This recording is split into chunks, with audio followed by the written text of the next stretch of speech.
my grandmother in particular um, grew in me a love of nature and plants. One of the things that helped to settle in me is realizing that I'm never alone. Even if I'm by myself, I'm not alone. I would walk into those meetings, and I would remember that my ancestors were with me. None of us will fully be able to access the gifts that we have if we're not on a journey that includes healing ourselves. I've held many roles in education, and my belief is we can change education and make it work so that children are not trying to recover from their education experiences. All of these things tells us that these children are already set up to fail.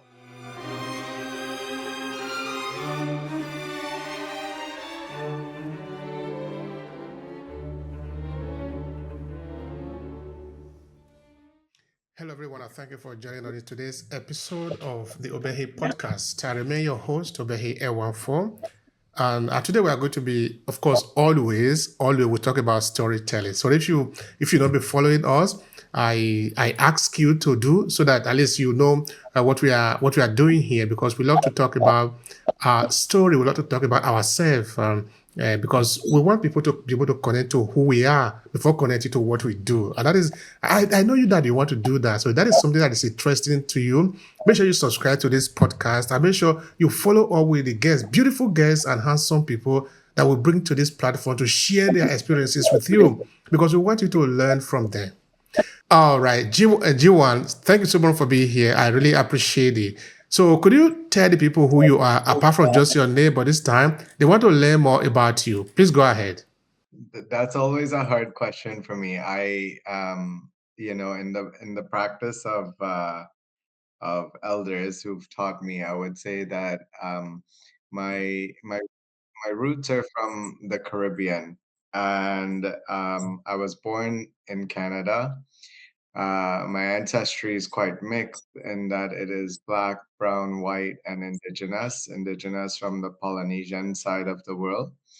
And in the last couple decades, I've spent my life working in the field of education. And so I've held pretty much every role from being support staff to being a teacher, a principal, a superintendent, a director of education. I've worked internationally, as well as at the Ministry of Education. So I've held a lot of roles in education. And primarily, my work has been about how do we transform public education and make it into a system that actually supports children to be and meet their highest potential, especially given the fact that public education, unfortunately, today in 2026, is still modeled after the industrial age. Thank you so much for that. And that is something that we're going to be exploring here a lot today. But first, let's learn more about you. Let's go further in that. Now, you look back in time, say you are a young adolescent. What do you see around yourself? What are those things that you are curious about? Do you have questions that you are asking? Are you interacting with your grandpa, your pa, your ma, your grandma? We're interested in that story. Please share with us. Yeah, absolutely. I mean, my grandparents were my foundation, and by that I mean my parents were separated when I was quite young, and my mom, who I lived with full time, she had to move away to work, which was, not unheard of. I was born out west in Canada, but we moved back to Trinidad when I was young. And so I grew up with my mom's parents being my second set of parents. They were farmers, so I had a natural connection to the land. My grandmother, in particular, um, grew in me a love of nature and plants. So, at that point in time, I was growing whatever I could grow.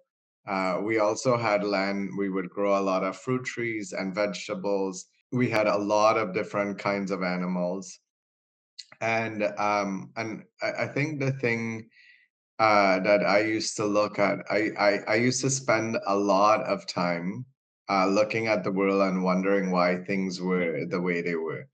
And I think that was a very curious thing to some people, because I wasn't thinking about things that most people would be thinking about, or that they would think young people would be thinking about.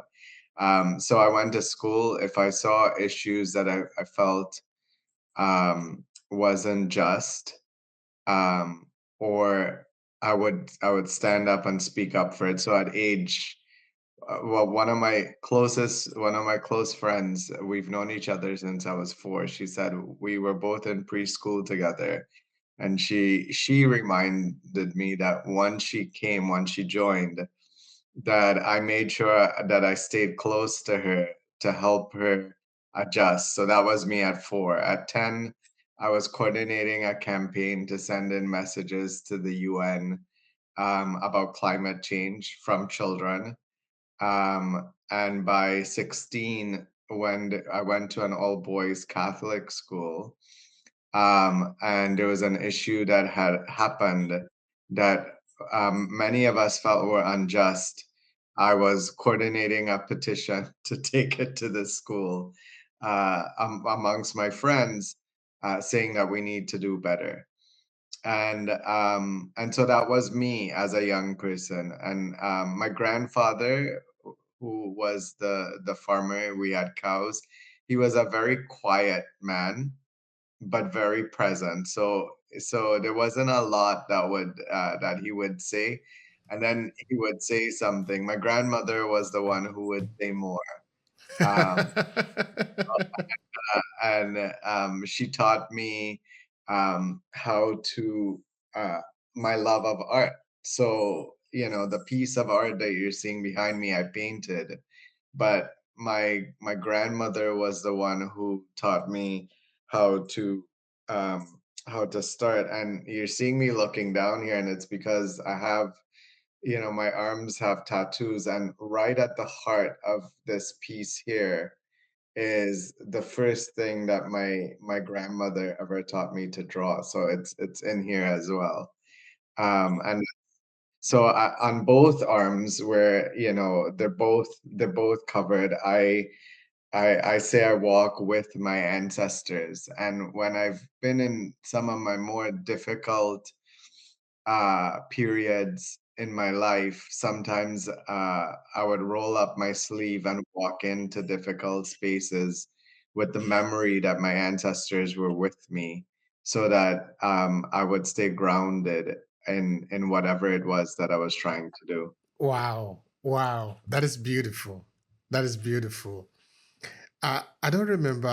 I don't know if you watched this film, but I think you would have done that as an academician. The film is Amistad. Oh So yeah, at a point, the character said something to the effect that we are going to call on our ancestors and they are going to respond to us because we are the reason they ever existed. And I think this is really powerful, knowing that we are not alone. We are never alone. We are never going to be alone. But the question is whether we know. Because if you don't know, you're not going to call upon that power.